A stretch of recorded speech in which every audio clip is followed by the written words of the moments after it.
नमस्कार। तो चलिए आज बात करते हैं एक बहुत ही जरूरी चीज की, वर्कप्लेस एथिक्स, यानी काम करने की जगह पर नैतिकता। अब ये सिर्फ कुछ नियम कानूनों की लिस्ट नहीं है, बिल्कुल नहीं।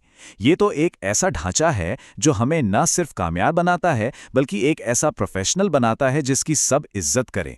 तो आइए इस जरूरी टॉपिक को और गहराई से समझते हैं। पॉटर स्टीवर्ट का ये विचार हमारी आज की बातचीत का पूरा सार है। वो कहते हैं, नैतिकता ये जानना है कि आपको जो करने का अधिकार है और जो करना सही है उसमें क्या फर्क है। मतलब सिर्फ इसीलिए कि कोई काम किया जा सकता है, जरूरी नहीं कि वो करना सही भी हो। इसी बारीक फर्क को समझना ही तो असली प्रोफेशनलिज्म है। इसे ऐसे समझिए जैसे हर किसी के पास एक मॉरल कंपास या नैतिक दिशा सूचक होता है। ये एक तरह का अंदरूनी गाइड है जो हमारे हर फैसले, हर बातचीत और काम को सही दिशा दिखाता है। और इसकी असली परीक्षा तब होती है जब कोई मुश्किल हालात हों या दबाव हों। वही पल होते हैं जो हमारे प्रोफेशनल कैरेक्टर को असल में दिखाते हैं। तो ये वर्कप्लेस एथिक्स असल में है क्या? सीधे शब्दों में कहें तो ये वो नैतिक सिद्धांत हैं जो तय करते हैं कि हम कैसा बर्ताव करते हैं, फैसले कैसे लेते हैं और दूसरों से कैसे पेश आते हैं। और सबसे जरूरी बात, तब भी जब हमें कोई देख नहीं रहा हो। किसी के किरदार की असली पहचान तो वहीं होती है ना। तो सवाल यह है कि इस नैतिक कंपास को शक्ति कहां से मिलती है। ये चार बुनियादी उसूलों पर टिका होता है। ये वो चार खंबे हैं जिन पर एक मजबूत और भरोसेमंद प्रोफेशनल इमेज टिकी होती है। चलिए एक एक करके इन्हें देखते हैं। अच्छा, ये चार वैल्यूज असल में काम पर दिखती कैसे हैं? देखिए, सबसे पहला है इंटेग्रिटी, यानी ईमानदारी।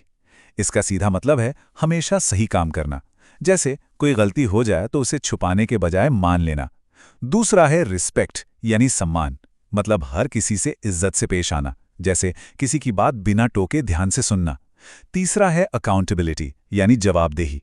अपनी जिम्मेदारियों को समझना और उन्हें टाइम पर पूरा करना। और चौथा है फेयरनेस, यानी निष्पक्षता। मतलब बिना किसी भेदभाव के काम करना, जैसे अपने साथ काम करने वालों का सही और ऑब्जेक्टिव मूल्यांकन करना। ठीक है, तो हमने ये को वैल्यूज तो समझ लिए। अब देखते हैं कि इन्हें असल जिंदगी में, रोज के काम में कैसे उतारा जाए। इसके लिए तीन बहुत मजबूत स्तंभ हैं।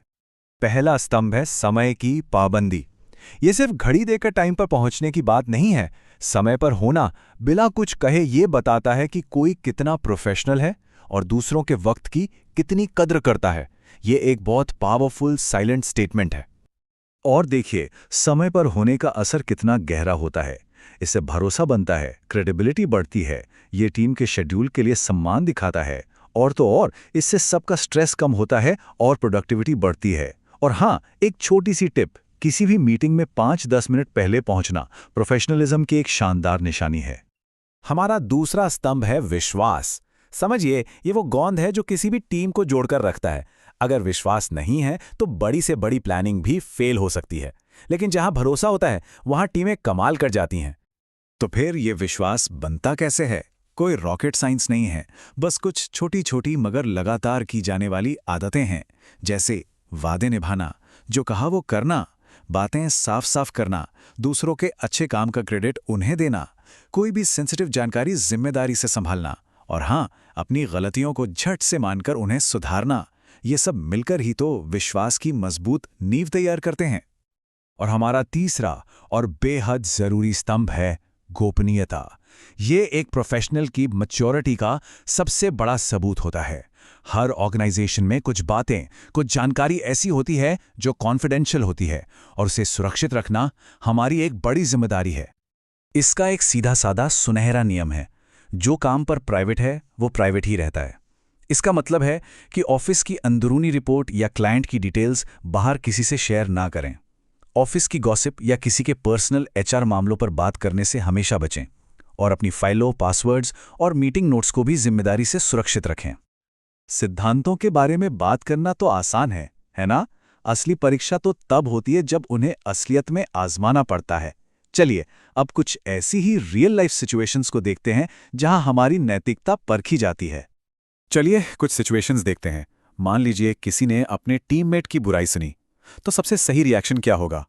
गॉसिप का हिस्सा न बने और प्रोफेशनल रहें। या सोचिए, गलती से कोई कॉन्फिडेंशियल क्लाइंट डेटा मिल गया, तो क्या करना चाहिए? फौरन अपने सुपरवाइजर को बताएं और उसे सिक्योर तरीके से डिलीट कर दें।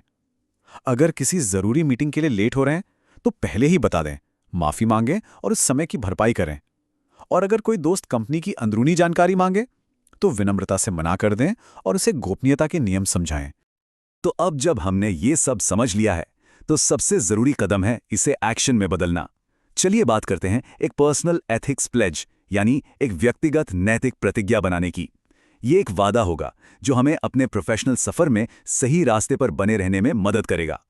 ये बहुत ही सिंपल प्रोसेस है, सिर्फ 3 कदम। पहला, अपने 5 सबसे जरूरी नैतिक मूल्यों की लिस्ट बनाएं, जैसे ईमानदारी, समय की पाबंदी वगैरह। दूसरा, हर मूल्य को बनाए रखने के लिए एक रोज की आदत तय करें। और तीसरा, अपनी इस प्रतिज्ञा पर साइन करें और इसे किसी मेंटर या साथी के साथ शेयर करें। ये खुद को जवाबदेह बनाए रखने का एक बहुत ताकतवर तरीका है। तो इस पूरी बातचीत का निचोड़ क्या है? कुछ बातें हैं जो हमें हमेशा याद रखनी चाहिए। पहली, नैतिकता ही हमारी प्रोफेशनल पहचान बनाती है। दूसरी, समय की पाबंदी, ये चुपचाप हमारा भरोसा और सम्मान बनाती है। तीसरी, गोपनीयता, इस पर कोई समझौता नहीं हो सकता। और सबसे ज़रूरी बात, जो प्रोफेशनल नैतिक होते हैं उन पर भरोसा किया जाता है, उनकी इज्जत होती है और वो अपने करियर में तेज़ी से आगे बढ़ते हैं। और आखिर में मैं एक बहुत ही पावरफुल सवाल के साथ इस चर्चा को खत्म करना चाहूंगा। एक सवाल जो हर किसी को हमेशा खुद से पूछना चाहिए। क्या मैं यही फैसला तब भी लेता अगर मेरे मैनेजर या क्लाइंट मुझे देख रहे होते? ये एक सवाल हमारे नैतिक कंपस को हमेशा सही दिशा में रखने में मदद करेगा। धन्यवाद।